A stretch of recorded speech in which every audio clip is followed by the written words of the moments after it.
ओम अज्ञानतिमिरान्धस्य ज्ञानाञ्जनशलाकया चक्षुरुन्मिलितं येन तस्मै श्रीगुरवे नमः। हे कृष्ण करुणा सिंध दीनबंध जगतपते गोपेश गोपिका कांत राधा कांत नमस्तुते। तप्त कांचन गौरांगी राधे वृंदावनेश्वरी वृषभानुसुते देवी प्रणमामि हरिप्रिये। नमो महावदान्याय कृष्ण प्रेम प्रदायते कृष्णाय कृष्ण चैतन्य नामने गौरत्विषे नमः। श्री चैतन्य मनोभीष्टं स्थापितं येन भूतले सोऽयं रूपः कदा मह्यं ददाति स्वपदान्तिकम्। वाञ्छाकल्पतरुभ्यश्च कृपा सिन्धुभ्य एव च पतितानां पावनेभ्यो वैष्णवेभ्यो नमो नमः। जय श्री कृष्ण चैतन्य प्रभो नित्यानंद प्रिय अद्वैत गदाधर श्रीवासादि गौर भक्त वृंद। हरे कृष्णा हरे कृष्णा कृष्णा कृष्णा हरे हरे हरे राम राम राम हरे हरे।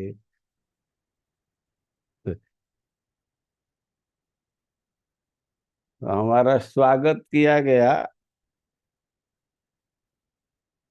हम क्लास देने के लिए आ गए, लेकिन मैं वेद स्तुति प्रस्तुत करने के लिए नहीं आया हूँ। यह कहने के लिए आया हूँ कि हम इस टॉपिक पर नहीं बोलेंगे। हमें कहने के लिए आ गए। बहुत सुंदर अध्याय है श्रीमद् भागवतम का। खास करके जिसको सिद्धांत समझना है उसके लिए सबसे उपादेय अध्याय है। बहुत बहुत विषयों की चर्चा है, लेकिन अब वेद स्तुति पर बोलने के लिए जैसे हमको कहा गया है, तो यह वैसे ही है जैसे कोई डॉक्टर हो, कहीं जा रहा हो, कहे कि थोड़ा हार्ट का ऑपरेशन कर दीजिए ना। हार्ट के ऑपरेशन करने के लिए वो कोई एक मशीन की जरूरत होती है, वातावरण से कोई एक चीज की जरूरत होती है ना। वेद स्तुति पर बोलने के लिए कोई एक चीज की जरूरत है जो हमारे पास अभी नहीं है। यद्यपि मैं एक बार बोला हूँ, इधर वृंदावन में रमाकांत जी का बहुत आग्रह था, तो उस समय पढ़ पढ़ करके कुछ बोला, लेकिन हमको तो अभी पढ़ने का टाइम नहीं है। तो बहुत कठिन है। और दूसरी बात यह है कि बोलने को मिले वेद स्तुति तो उसमें तो कोई दिक्कत नहीं, लेकिन ये जूम पर बोलना, ये तो हमारी मूर्खता ही मानी जाएगी।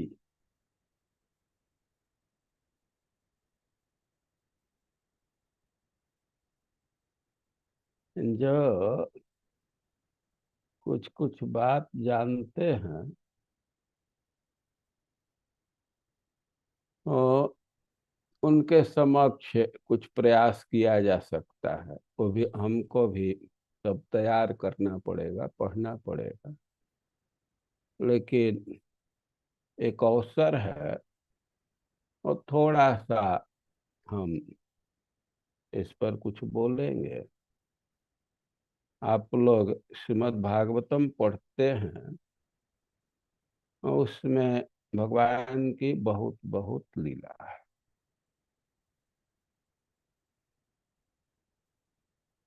इसमें एक लीला का वर्णन किया गया है कि भगवान का नित्य का यह नियम था, रोज का रूटीन था, दारुक रथ लेकर के आते थे,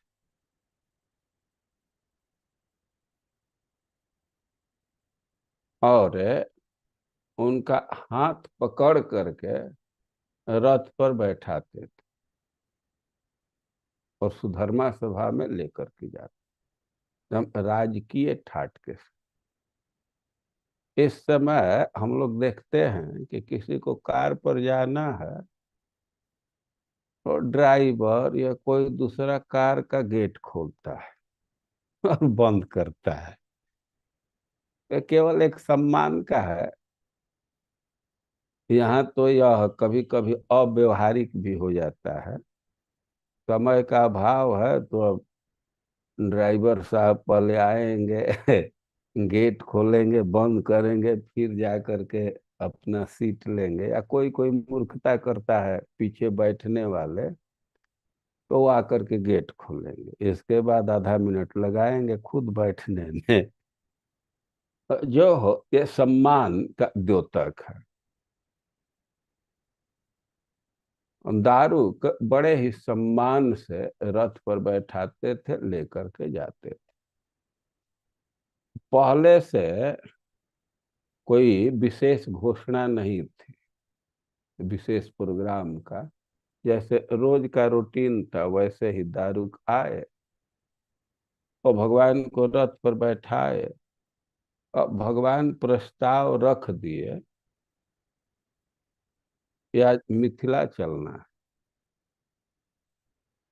और दारूक से कहे कि कह दो, और किसी को भी जानकी जी के धाम का दर्शन करना हो तो वो भी चल सकते हैं।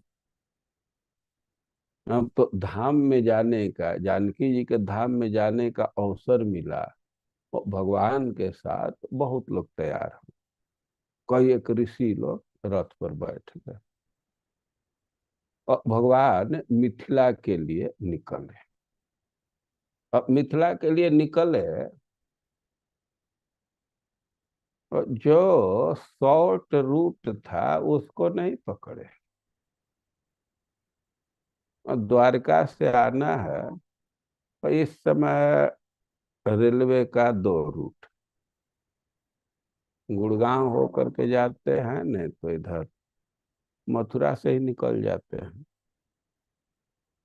अगर भगवान को जाना है मिथिला, और द्वारका से निकले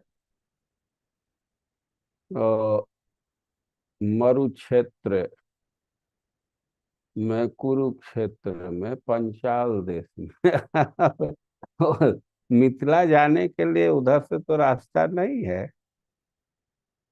तो पहले उधर गए, और उधर से होते हुए फिर मथुरा, अयोध्या, ऐसे मिथिला पहुंचे। एक प्रश्न खड़ा होता है कि भगवान ऐसा क्यों किए। भगवान सोचे कि भक्तों को दर्शन करने के लिए निकले हैं, तो कुछ और कवर कर लें। अपने प्रेमी भक्तों को दर्शन देने के लिए कई एक जगह पर गए।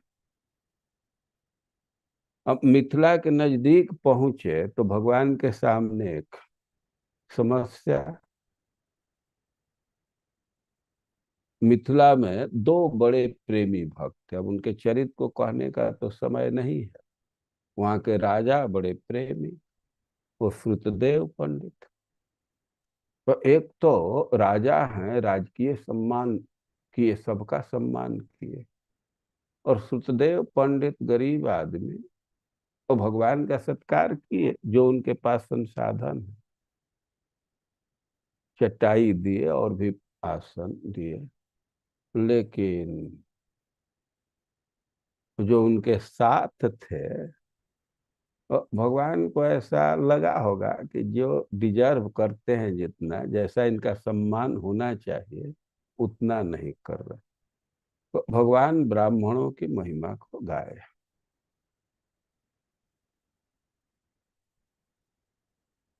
श्रुतदेव को संबोधित करके ब्राह्मणों की महिमा गाए और सत्कार किए। अपने हिसाब से बड़े महान भक्त हैं। तो इस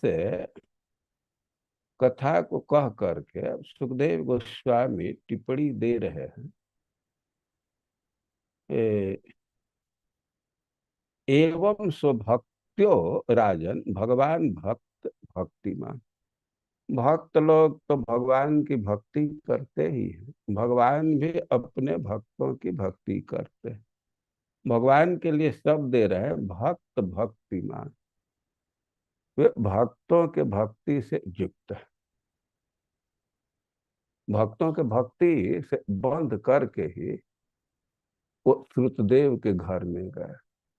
एकदम गरीब ब्राह्मण थे, ठाकुर जी रखे थे, भगवान का दर्शन करना चाहते थे, लेकिन मन में विचार आ जाता था कि ठाकुर जी की सेवा बाधित होगी, तो जा नहीं पाते थे। इच्छा थी, भगवान ही उनके पास आ गए और उसित्वा आदिश्य सन्मार्ग पुनर्द्वारवती अगार। यानी कि उसित्वा वहां कई एक दिन तक रुके और आदिश्य सन्मार्ग, सतमार्ग का उपदेश दे करके और पुनः द्वारवती अगार, पुनः द्वारका आ गए। महत्वपूर्ण शब्द है सतमार्ग का उपदेश देकर। सतमार्ग का अर्थ है कि वेद पथ का उपदेश देकर। सत्य हमारे का निरूपण वेदों में किया गया है। तो वेद मार्ग का उल्लेख, उसका उपदेश देकर। अब यही प्रश्न का अवसर दे देता है। अब वेद की बात आई और परीक्षित महाराज एक प्रश्न कर दिए। प्रश्न है, ब्रह्मण ब्रह्मणि अनिर्देश निर्गुणे गुणवृत्तय कथम चरंती श्रुतय साक्षात सद असत परे। परीक्षित महाराज का प्रश्न है कि गुण वृत्तय, वेद मतलब शब्द है, शब्द ब्रह्म उसको कहते ही है। वेद मतलब सब। कोई कहेगा कि वाक्य है, श्लोक है। अगर श्लोक है, कुछ भी शब्द से ही बनता है ना। मेन चीज तो शब्द ही है ना। तब शब्द के विषय में कह रहे हैं गुणवृत्त है। इसकी वृत्ति तो गुण तक सीमित है और भगवान के विषय में कह रहे हैं कि सद असत पर। भगवान कार्य कारण से परे। आप इस संसार पर विचार करेंगे तो कुछ कार्य, जैसे लकड़ी है, चौकी है, तो कार्य है, लेकिन इसके कुछ कारण है। कोई इसको बनाया है।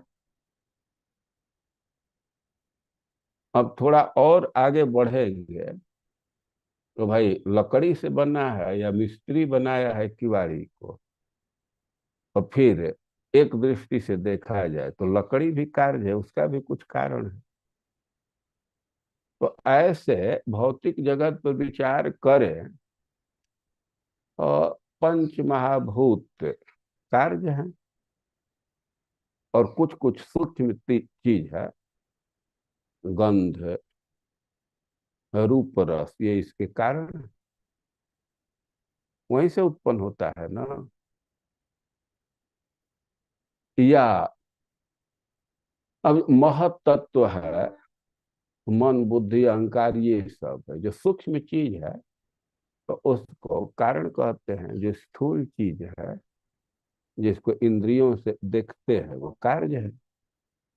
लेकिन भगवान के लिए तो कह रहे हैं कि सद असतः पर। भगवान कार्य कारण से परे। भगवान का कारण कुछ नहीं, और अब कारण ही नहीं है तो भगवान कार्य भी नहीं हो सकते।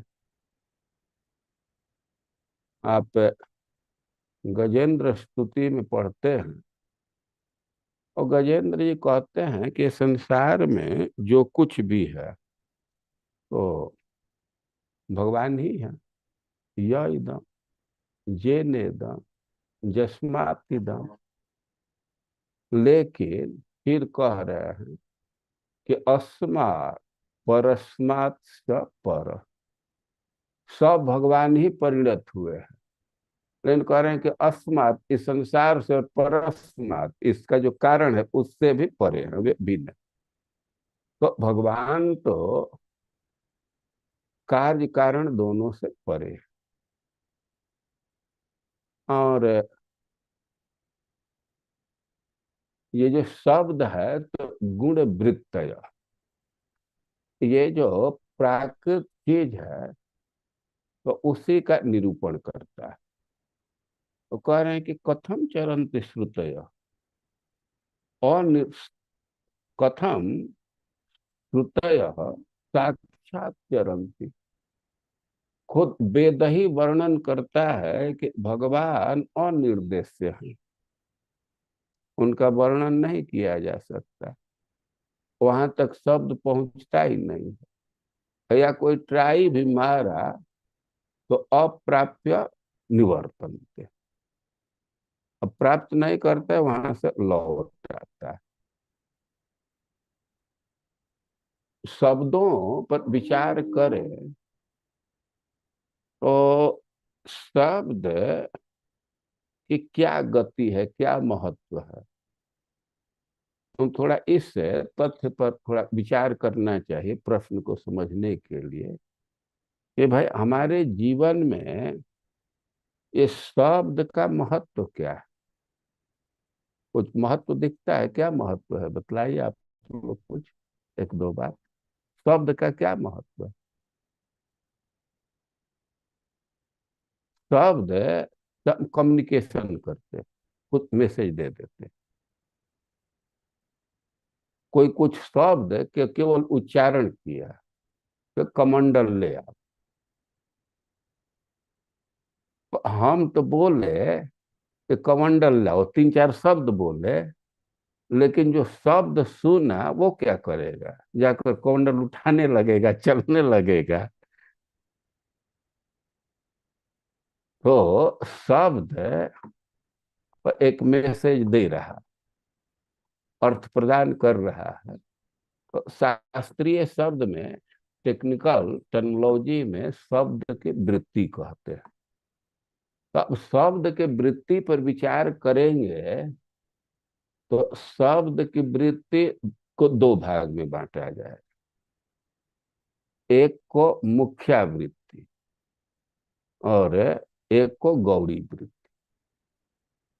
इस शब्द में जो शक्ति है इंफॉर्मेशन देने का, तो इसको बांटे, दो भाग में बांटा जाए। एक को कहा जाता है मुख्या वृत्ति, और एक को गौड़ी वृत्ति। अब मुख्या वृत्ति का भी भेद करें तो उसमें है रूढ़, यौगिक और रूढ़ यौगिक। एक है रूढ़ वृत्ति।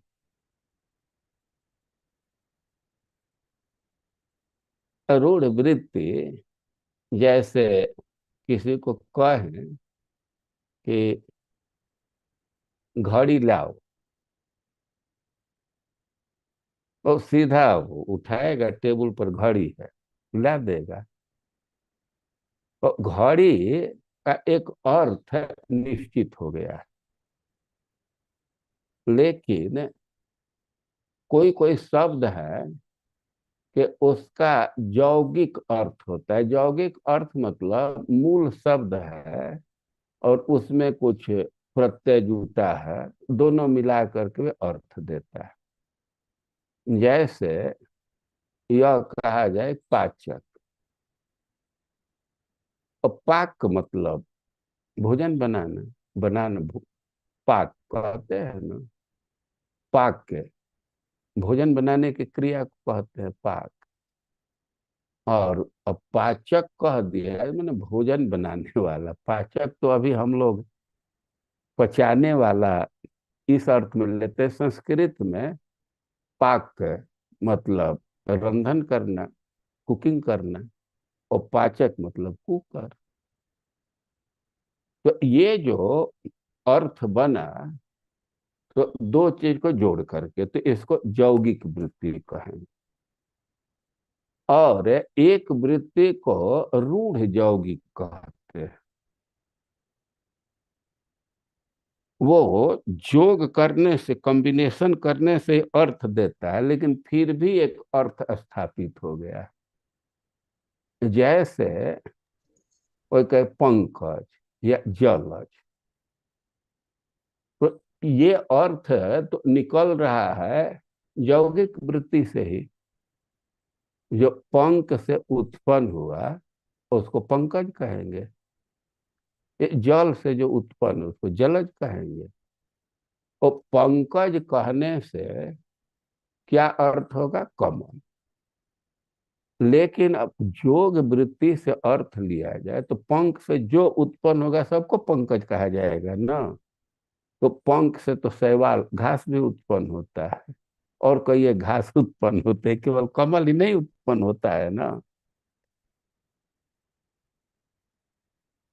लेकिन अब पंकजांघ्री, तो ऐसा तो नहीं कोई अर्थ करता है कि शैवाल जैसा चर। सीधे पंकज का अर्थ कमल ले लेते हैं। तो ये यौगिक वृत्ति से ही अर्थ दे रहा है, लेकिन फिर भी एक रूढ़ बन गया है। तो मुख्या वृत्ति का भेद करेंगे तो रूढ़, जोग रूढ़, और नहीं, रूढ़ यौगिक और यौगिक रूढ़। तो ऐसे अर्थ किया जाता है। पहले ये सब स्कूल में पढ़ाया जाता था। हम लोगों को भी चौथी पांचवी क्लास में सब पढ़ाएगा, तो उस समय तो परीक्षा के लिए याद करके। अब इसका क्या मतलब है, उस समय तो समझदारी नहीं थी, लेकिन ये शब्द और परीक्षा में आता था, या टीचर बोलते थे तो छड़ी न लगे इसके चलते बोल भी देते थे। तो मुख्या वृत्ति और गौड़ी वृत्ति। अब गौड़ी वृत्ति में यह मेन चीज होता है कि जहाँ अभिधा से जो मुख्य अर्थ है उससे कुछ ज्ञान नहीं हो पाता है, अब दूसरे ढंग से इंफॉर्मेशन मिलता है, तो उसको लक्षणावृत्ति कहते हैं, गौड़ी वृत्ति कहते हैं। अब एक उदाहरण से समझ सकते हैं। कोई व्यक्ति का किसी का परिचय दे रहा है, उस साधु से जाकर के मिल आई है। अरे साधु का कुटिया कहाँ? अरे एकदम गंगा जी में है, गंगायाम घोष। और गंगा जी में है, कोई व्यक्ति वहां गया तो धारा में तो कोई कुटिया दिख नहीं रही है। लेकिन अब भाई उसको कहा है कि अब वो गंगा जी में ही है, तो उसका इतना ही अर्थ है कि एकदम तट पर है। तो अब गंगा जी के धारा में नहीं दिख रहा, अगल बगल दिखेगा कोई कुटिया तो जाने कि यही कुटिया, वो पहुंच जाएगा। तो यह जो अर्थ निकाल रहे हैं तो संबंध क्या निकाल रहे हैं? अब गंगा जी का तट से संबंध है, तो गंगा जी में नहीं है तो तट पर है, तो अर्थ निकल जाता है, ऐसे लोग बोलते हैं। अब आपका कहाँ निवास? एकदम स्टेशन पर ही है। स्टेशन पर टिकट घर होता है कि तुम्हारा घर होता है, रहने के लिए घर होता है? ऐसे लोग बोलते हैं ना। आपका एकदम एकदम एयरपोर्ट पर ही है। तो लक्षणा वृत्ति से कम्युनिकेशन करते हैं, लेकिन अब भगवान ने का वर्णन करने में कर के निष्कल निरीह, भगवान का कोई क्रिया ही नहीं है, कोई अवयव नहीं है, किसी से संबंध नहीं है। तो ये सब वृत्ति कैसे काम करेगी? भगवान सत असत से परे हैं, तो सीधे शब्द की वृत्ति, अभिधा वृत्ति का वहां पहुंच ही नहीं है। और अब लक्षणा से भी अर्थ नहीं किया जा सकता। तो एक दृष्टि से विचार किया जाए, और परीक्षित महाराज का प्रश्न है कि भाई शब्द का तो पहुंच सीमित है, और उसके पहुंच से तो भगवान बाहर हैं, तो कथम चरंत श्रुतयः, श्रुतियां साक्षात ब्रह्म का कैसे निरूपण करते हैं, ये प्रश्न है। और इसका भी उत्तर संक्षेप में दिए।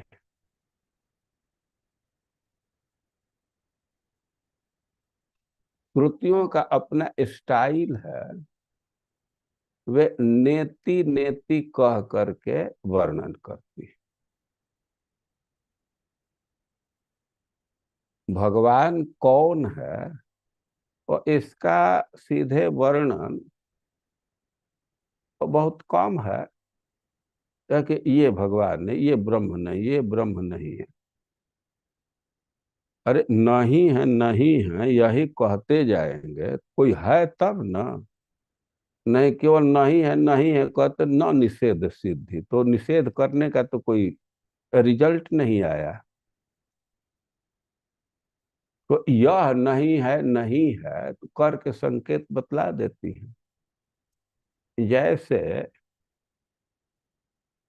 किसी रूम में कई एक लोग हैं, कई एक श्रोता जुटे हैं, और कोई व्यक्ति को पहचान कराना है किसी विशेष श्रोता से, और कोई उसके पास गया पूछ रहा है कि वो कौन है, कि ये नहीं है, जो गेट से निकल रहा है ये नहीं है, ये नहीं है।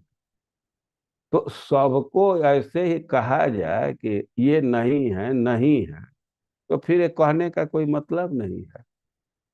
तो अब 100 लोग हैं, 99 को कह दिया कि ये नहीं है, ये नहीं है, ये नहीं। तो अब एक बचा, मतलब वो है। तो वेद का वर्णन का स्टाइल यही है, यह नेति नेति कह करके वेद वर्णन करता है। वो जड़ का निषेध कर देता है, प्राकृतिक चीज का निषेध कर देता है। तो जो अब प्रकृति से परे हैं तो वे ब्रह्म हैं। लेकिन दो चीज समझना चाहिए। गुण वृत्तय, अब वेद के शब्दों को प्राकृत शब्द मान लेते हैं तभी ये प्रश्न घटित होता है। लेकिन सच्चाई यह है कि वेद के शब्द प्राकृत नहीं है। जैसे भगवान तो मनुष्य के आकृति में है, लेकिन भगवान मनुष्य नहीं है ना। भगवान भगवान है। न स्त्री है, न पुरुष है, न नपुंसक है। तो वैसे ही देखने में तो वेद के शब्द भी प्राकृत लगते हैं, जो दूसरे शब्द हैं वैसे वे भी हैं। लेकिन सच्चाई यह है कि वेद भगवान के निश्वास रूप है, तो प्राकृत तो नहीं है, अप्राकृत है, और उसका पहुंच भी है। और जहाँ पहुंच नहीं है उसका भी जानकारी दे दिया जाता है।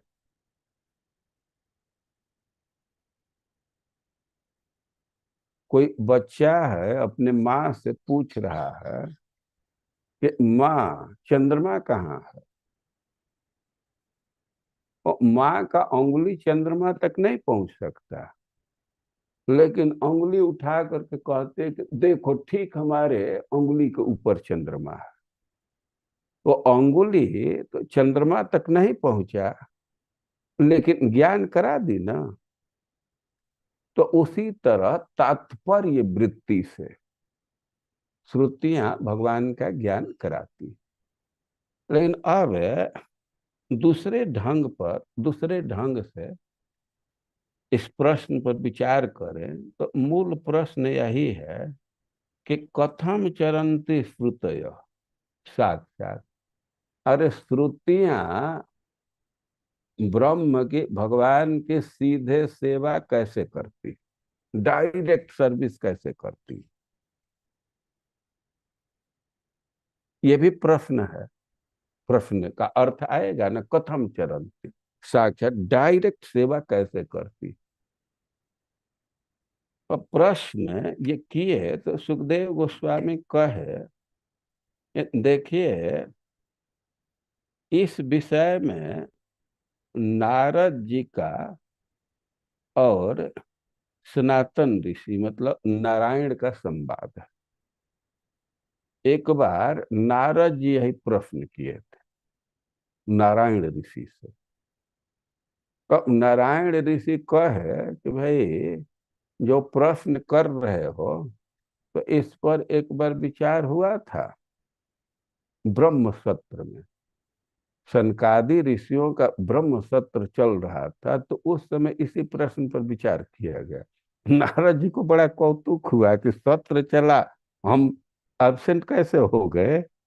जो भी चलता है नारद जी तो पहुंच जाते हैं। कहा कि ना ना, तुम श्वेत द्वीप में दर्शन करने के लिए चले गए थे, प्रद्युम्न या अनिरुद्ध किसी के। तुम श्वेत द्वीप में उस समय चला गया था, इसलिए तुम नहीं भाग लिया। और यही प्रश्न पर विचार किया गया सनकादि के समाज में ब्रह्म सत्र में। ब्रह्म सत्र का अर्थ होता है कि ब्रह्म के विषय में जहाँ विचार करते हैं, एक अर्थ है। और एक अर्थ होता है ब्रह्म सत्र का कि जहाँ प्रवचन करने में सब सक्षम। कोई समाज जुटा है और प्रवचन करने में सब सक्षम, लेकिन एक व्यक्ति प्रवचन कर रहा है बाकी सुन रहे हैं, तो इसको ब्रह्म सत्र कहेंगे। तो सनकादि तो सब ज्ञानी है, सब प्रवचन करने में सक्षम है। लेकिन सनंदन कौन प्रवचन किया है, एक उसमें से प्रवचन किए, सनंदन शायद प्रवचन किए। देख लेते हैं। तुल्य श्रुत तपशीला तुल्य स्वीयारी मध्यम अपि चक्रु प्रवचनम एकम शुश्रूषवो परे। सब है योग्य थे, लेकिन एक व्यक्ति प्रवचन किया, वो गीता प्रेस का देखो तो शायद सनंदन जी प्रवचन किए हैं। हाँ, सनंदन वाच यहाँ लिखा। तो अब ये प्रश्न का कि कैसे डायरेक्ट श्रुतियां को उत्तर दे रहा है कि जैसे कोई राजा सोया हुआ है तो बंदी लोग आकर के जैसे जगाते हैं, राजा की स्तुति करते हुए, वैसे श्रुतियां भी जगाती। राजा सोया हुआ है, तो ट्रेडिशनल वे है कि बंदी लोग आ करके उसकी स्तुति करते हैं, उसकी बड़ाई करते हैं, राजा जगता है। और वैसे ही अब श्रुतियां आ करके भगवान का गुणगान करती हैं। तो श्रुतियां क्या कहती हैं, और उसमें से कोई एक श्लोक यहाँ दिया गया है। तो एक श्लोक पर हम लोग अति संक्षेप में विचार करेंगे। तो श्रुतियां आ करके कहती हैं, जय जय जय जाम जित दोष गृभीत गुणाम त्वमसि जदात्मन समवरुद्ध समस्त भगः अग जगदोक सामखिल सत्यवबोधकते क्वचिद जयात्मना चरतोऽनुचरे निगमः जय जय जय जाम जित दोष गृभीत गुणाम त्वमसि जदात्मन समवरुद्ध समस्त भगः अग जगदोक सामखिल सत्यवबोधकते क्वचिद जयात्मना च चरतनुचरे निगमः। श्रुतियां कहती हैं कि जय जय आपका सर्वोत्कर्ष है। जय बोलने का अर्थ होता है कि उसके सर्वोत्कर्ष को स्थापित कर रहे हैं। ये जय और नमन दोनों एक ही मैसेज को देते हैं, भिन्न प्रकार से मैसेज कन्वे करते हैं। नमस्कार करते हैं या नमस्ते, मतलब हम झुक रहे हैं, आप बड़े हैं। जय बोल रहे हैं तो इसी संदेश को देते हैं, ये आप का स्थान सबसे ऊंचा है। तो वे जय जयकार करती हैं और प्रार्थना कर रही हैं कि अजाम जय, माया का नाश कर दीजिए, माया का हत्या कर दीजिए। जय ही मतलब किल, हत्या कर। वे कह रहे हैं कि माया का, अजा का हत्या कर दीजिए। तो भगवान कहे कि ये क्या का हमको तुम लोग काम दे दी, यही काम बचा है। तुम लोग को ज्ञान नहीं है, किसी का हत्या करना पाप है, और उसमें भी मनुष्य का हत्या बहुत भारी पाप। और मनुष्य में भी ब्राह्मण और स्त्री का हत्या करना बहुत भारी पाप, किसी भी स्त्री का। और माया को वध करने की बात करिए, माया को जानते हो, गुणवती। वे तो गुण रूपा है ना, त्रिगुणात्मिका। जैसे घड़ा को मृदात्मक कहेंगे, वो मिट्टी से बना है, घड़ा मतलब मिट्टी, और माया मतलब गुण। अरे जो साधारण स्त्री हो, कृतागस अपि जंतव, पृथ्वी देवी तो पृथु महाराज से कह रहे हैं कि कुछ गलती भी कर दे, इस साधारण आदमी न वही प्रहरंती, प्रहार भी नहीं करता। आप मोहिनी भगवान के प्रसंग को पढ़ेंगे तो मोहिनी जैसा विश्वास दी थी, ठीक उसके विपरीत आचरण करने लगे। और दैत्यों को अब विश्वास हो गया कि अब हम लोगों को अमृत नहीं मिलेगा। पहले तो खुश थे कि अच्छा, पहले देवताओं को ऊपर का छिछला माल पिला रहे, गाढ़ा माल मिलेगा। लेकिन कुछ देर के बाद उनको विश्वास हो गया कि ना, जितना बर्तन भर रही है, अब हम लोगों को तो एक ठोप भी नहीं मिलेगा, सब उधर ही खत्म हो जाएगा। क्योंकि जो जितना चाह रहा है उतना डालती जा रही है, अब हम लोगों के यहाँ पहुंचेगा। लेकिन कुछ ऑब्जेक्शन नहीं कर रहे थे। तो कई एक कारण है, वो अलग टॉपिक है। एक है स्त्री विवाद जुगुप्सा। 6 कारण दिए सुखदेव गोस्वामी। वो दैत्य सोच रहे थे कि अब स्त्री से झगड़ा करेंगे तो हमारी बेइज्जती होगी। वो दैत्य लोग स्त्री से झगड़ा करने में डरते हैं। जो दैत्य, जो बहुत वेद के सिद्धांत के अनुसार नहीं चलते हैं, लेकिन लोक व्यवहार के अनुसार भी स्त्री से कोई झगड़ा कर रहा है तो उसकी बेइज्जती होगी। कभी कभी हम लोग देखते हैं बस गाड़ी में कुछ विवाद होता है, दूसरा अरे क्या स्त्री के मुंह लगे है। स्त्री से झगड़ा का भी निषेध है। कृतागस अपनी जंतव, कोई गलती भी कर दी तो फिर भी प्रहार भी नहीं करते। तुम लोग कह रहे हो वध करने का, और वह अभी गुणवती है। तो श्रुतियां कहें कि दोष गृभीत गुणा, गुण जरूर धारण की है, जरूर गुणवती है, लेकिन दूसरे को ठगने के लिए दूसरे के वंचना के लिए बन ठन करके एकदम तो कोई स्त्री हो पुरुष हो कुछ भी हो, दूसरे को ठग रहा है, तब तो सरकार उसका नियंत्रण करेगी ही।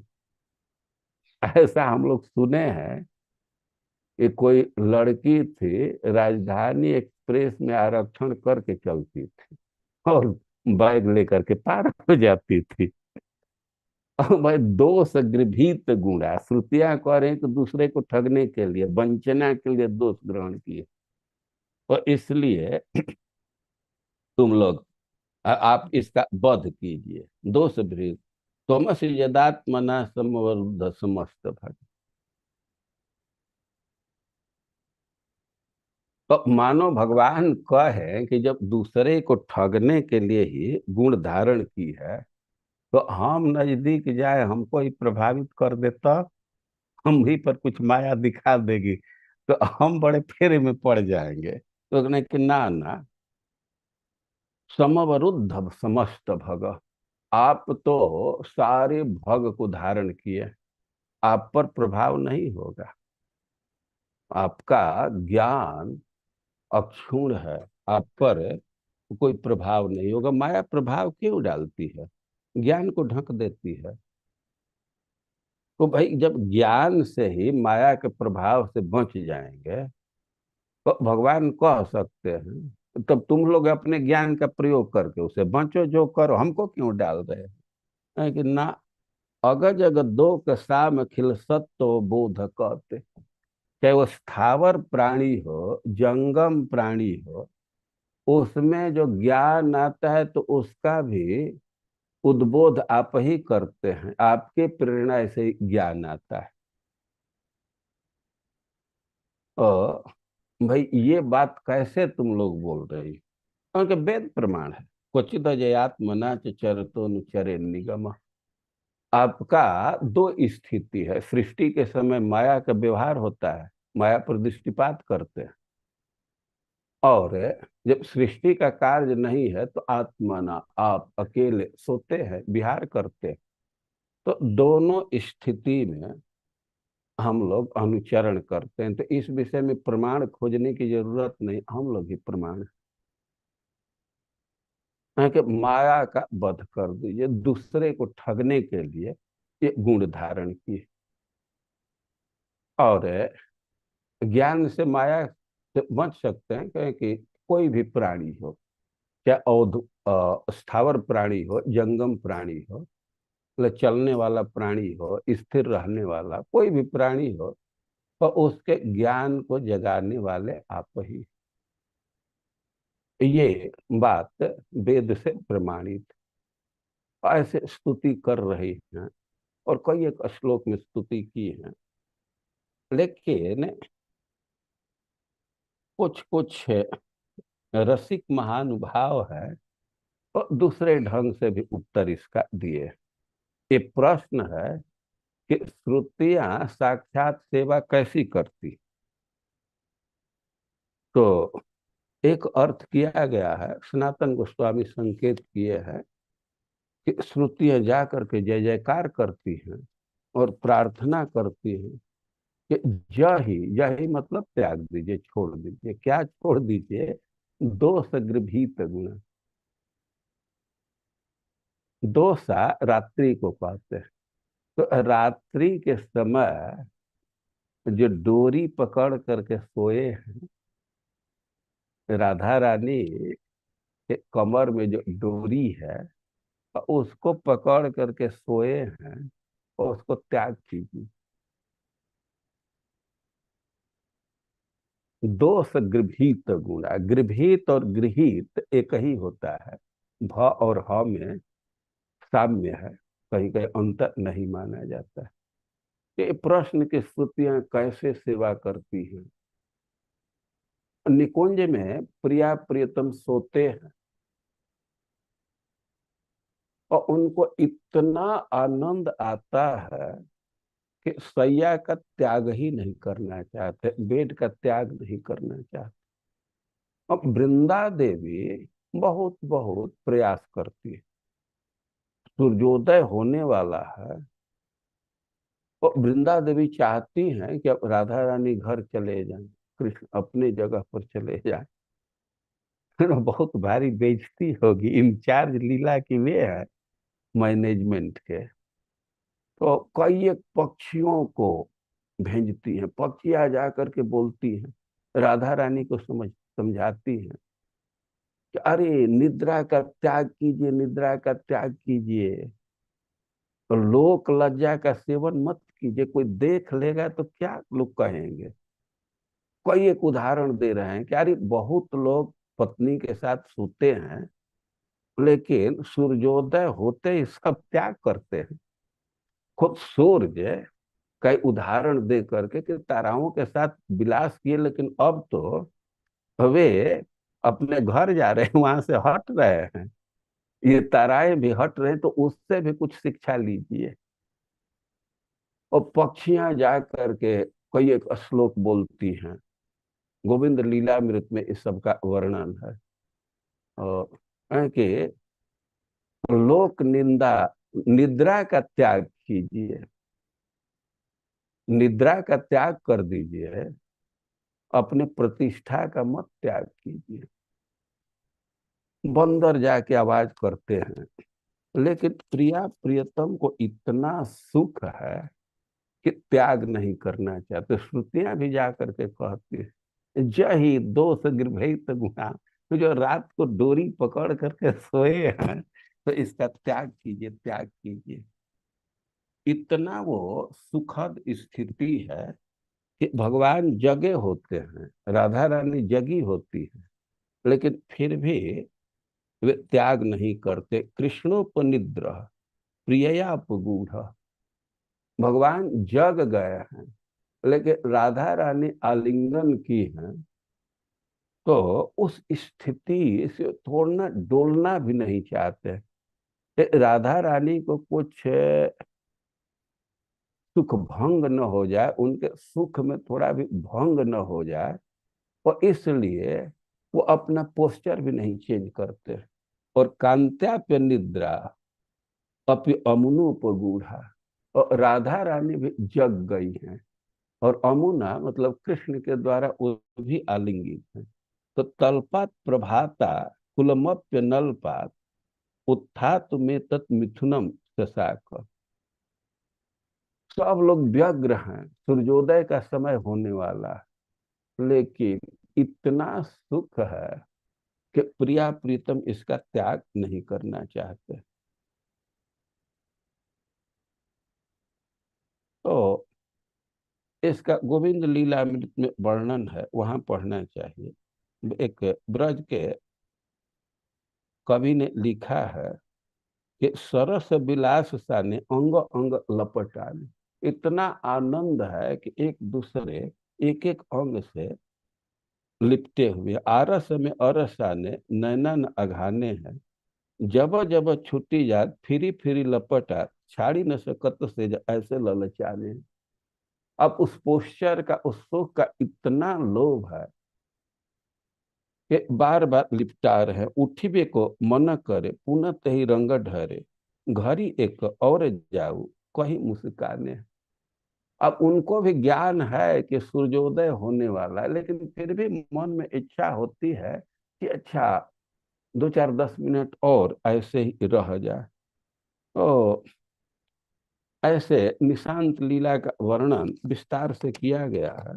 ये जो प्रश्न है कि कथम चरंती साक्षात, श्रुतियां क्या सेवा करती हैं, तो इसका उत्तर दिया गया है कि जैसे राजा की स्तुति करते हुए बंदी लोग जगाते हैं, तो वैसे ही श्रुतियां भी निकुंज में जा करके प्रिया प्रियतम को बोध देती है, जगाती है। वेद स्तुति बहुत ही संश्लिष्ट प्रकरण है, बहुत बहुत अर्थ किया गया है। तो हम लोगों को वो ज्ञान भी नहीं है, अध्ययन नहीं है, और जो ज्ञान भी है और उसको बोलने से कितने लोग समझेंगे, बोलना उचित है अनुचित है, ये भी द्वंद्व रहता है। इसलिए इस विषय पर हम तो साहस नहीं करेंगे, वो भी ऐसे जूम पर हम नहीं बोलेंगे इस बात को। अब माता जी का आग्रह था तो यह कहने के लिए कि हमको नहीं बोलना है, आज यहाँ आ गए तो यही बोलने के लिए आए, वेद स्तुति बोलने के लिए नहीं आए। हरे कृष्णा। हो हरी गया हरी टाइम। बोल हरी हरी बोल महाराज जी, दंडवत प्रणाम। महाराज जी, आप बोलने के लिए नहीं आए वेद स्तुति पर, जो भी आज आपने ज्ञान दिया वो भी बहुत अलौकिक था महाराज जी। बहुत आनंद आया महाराज जी, थैंक यू सो मच महाराज जी। मैं समझ गई महाराज जी कि इस तरह के लेक्चर्स नहीं दे सकते अपन जूम पे। तो डेफिनेटली, पर महाराज जी जब भी आपके पास समय हो, अब तो कार्तिक भी चला गया, तो कुछ और कृष्ण लीला और ज्ञान देने के लिए जरूर आइए। ठीक है। जी महाराज जी, अपने पास समय रहेगा क्वेश्चन आंसर के लिए, फिर क्वेश्चन आंसर सेशन के लिए? नहीं, अब आज तो समय नहीं है, हम एक्चुअली ठीक। परिक्रमा के रास्ते में यहाँ गौशाला में बैठे हैं, बहुत विलम्ब हो अच्छा जाएगा। अच्छा। ठीक। एक आध प्रश्न हो तो 2 4 मिनट देख सकते हैं। ठीक है फिर वो महाराज जी। धर्मात्मा को टाइम दिए, टेम्पल सेक्रेटरी को टाइम नहीं है, जी नहीं समाप्त कीजिए। जी। जी महाराज जी, आपसे ही भक्तों से विनती है कि महाराज जी सिर्फ एक ही प्रश्न ले पाएंगे। तो अगर आपका कोई प्रश्न है आज की क्लास से रिलेटेड, तो प्लीज आप अपना हैंड रेस करके महाराज जी को पूछ तो सकते हैं। दूसरे को दुखी करोगी नहीं प्रश्न का नहीं, छोड़ दो। ठीक है महाराज जी, एक छोटी सी जिज्ञासा थी। आपने जैसा कि बताया कि जो भी राक्षस दैत्य गण होते हैं वो स्त्रियों के, मतलब है ना, लगते नहीं, उनको डर लगता है कि वही डांट वांट पड़ गई तो ऐसे। पर नहीं नहीं, महाराज जी, ये हम नहीं कह रहे हैं, ये नहीं कह रहे जी हैं, हम ये जी। कह रहे हैं कि राक्षस भी इतना ध्यान रखते हैं, दैत्य भी, फिर सब व्यक्ति देवता कितना ध्यान रखेगा। हम ये जी कह रहे हैं कि इवन डीमंस भी इतना ख्याल रखे। मोहिनी से कुछ ऑब्जेक्शन, स्त्री विवाद जुगुप्सया, कभी स्त्री से झगड़ा करने पर हमारी बेइज्जती हो। हम्म, right। हाँ, और बोलो तो क्या कहना तो चाहती। महाराज जी, एक बहुत ही बेसिक सा ऐसे ही फालतू का दिमाग में आया कि फिर क्यों दैत्यगण है ना, मतलब स्त्रियों को पीड़ित करते हैं, जैसे रावण ने भी करा सीता मैया का हाँ तो अपहरण करके ले गए अब और जबरदस्ती। वहाँ जो जुटे थे दैत्य, तो उनसे भी अब खूंखार ये लोग हैं, ये बहुत निम्न स्तर के हैं, ये अतिशय निम्न स्तर के हैं। नॉर्मल जो दैत्य हैं वो भी इतना ध्यान अपने प्रतिष्ठा का रखते हैं, लेकिन रावण इत्यादि अत्यधिक लंपट हैं। इसी से वध करने के लिए भगवान आ गए ना, उनका स्तर बहुत निम्न है। थैंक यू महाराज जी, थैंक यू सो मच। तो महाराज जी, और तो कोई प्रश्न है नहीं, तो आपकी इजाजत है तो मैं आज की कथा को ठीक है। यहीं विराम देती हूँ। बहुत बहुत आभार। शिला प्रभुपाद की जय। हिज होलीनेस वृंदावन चंद्र महाराज जी की जय। वंशा कल्पतरुभ्यश्च कृपा सिंधु भैरव च पतितानां पावनेभ्यो वैष्णवेभ्यो नमो नमः। समस्त कोटि वैष्णव वृंद की जय। आप सभी भक्तों का बहुत बहुत आभार कि आप सभी अपना बहुमूल्य समय लेकर आए और हम सभी को महाराज जी का एसोसिएशन प्राप्त हुआ। आप सभी भक्तों को विदित किया जाता है कि नेक्स्ट वीक मंडे से हम शिला प्रभुपाद की छोटी छोटी बुक्स का एक सीरीज निकाल रहे हैं। हर बुक को कवर किया जाएगा और 1 या 2 हफ्ते में उस बुक को का समापन करके हम नेक्स्ट बुक की ओर उठेंगे। तो शिला प्रभुपाद ने भगवत गीता से पहले करीबन करीबन 50 बुक्स लिखी हैं, जिसमें कुछ काफी छोटी बुक्स हैं और काफी अपनी मीडियम बुक्स हैं, जैसे कुंती माता की प्रेयर्स और इस तरह की कपिल देव की शिक्षाएं। तो इस तरह की काफी काफी ज्ञान है जिनसे हमें तत्व ज्ञान का तो शिक्षा मिलेगी ही, उसी के साथ साथ हमें हमारी भक्ति में भी को भी ऊंचा उठाने के लिए प्रेरणा प्राप्त होगी। तो आपको फ्लायर 1 या 2 दिन में आपको मिल जाएगा, पर आप सभी भक्तों से यह विनती है कि आप प्लीज उस फ्लायर को अपने आगे और रिलेटिव्स को और भक्तों को जो कि अपकमिंग भक्त बनना चाह रहे हैं या आए हैं अभी अभी इस्कॉन भक्ति में, तो आप सभी उनको सेंड कर सकते हो, क्योंकि ये सीरीज आपको कहीं भी यूट्यूब या लाइव मीडिया पे नहीं आपको प्राप्त होगी। तो आप सभी भक्तों से हमारी हाथ जोड़ के यही विनती है कि प्लीज आप भी आएं और भक्तों को भी लाएं, जिससे हम सभी मिलकर इन सभी शिला प्रभुपाद की छोटी बुक्स का ज्ञान प्राप्त कर सकें। इनमें बहुत गूढ़ रहस्य है और हमारे काफी फंडामेंटल्स और काफी चीजें क्लियर होंगी। तो आप सभी इस पे कृपा करें और फ्लायर को सेंड करें। बहुत बहुत आभार एक बार पुनः। हरी हरी बोल, हरे कृष्णा, दंडवत प्रणाम प्रभु जी से माता जी। अगर आप में से कोई भक्त आज नए जुड़े हैं और आपको हमारे व्हाट्सएप ग्रुप में जुड़ना है, तो प्लीज आप अनम्यूट करके अपना नंबर लिखा सकते हैं, या फिर चैट बॉक्स में आपको हमने हमारा अ, हमने हमारा वो दिया है, कम्युनिटी ग्रुप ज्वाइन करने का लिंक, उस पे भी आप क्लिक करके आप कम्युनिटी ग्रुप को ज्वाइन कर सकते हैं। तो प्लीज आप अगर किसी को कुछ भी क्वेश्चन है या कोई भी जिज्ञासा है, तो आप अनम्यूट करके हमसे पूछ सकते हैं, या ग्रुप में ज्वाइन करने के लिए अगर आपको कोई प्रॉब्लम आ रही है तो वो भी आप ज्वाइन कर सकते हैं। हरि बोल, हरे कृष्णा। तो ठीक है, किसी का कोई प्रश्न नहीं है तो हम आप अपने कॉल को यहीं विश्राम देते हैं, और हमारा अब नेक्स्ट जो भागवत क्लास है जो कि आज सचिपति प्रभु लेंगे, वो अभी से 2 घंटे बाद शुरू होगा।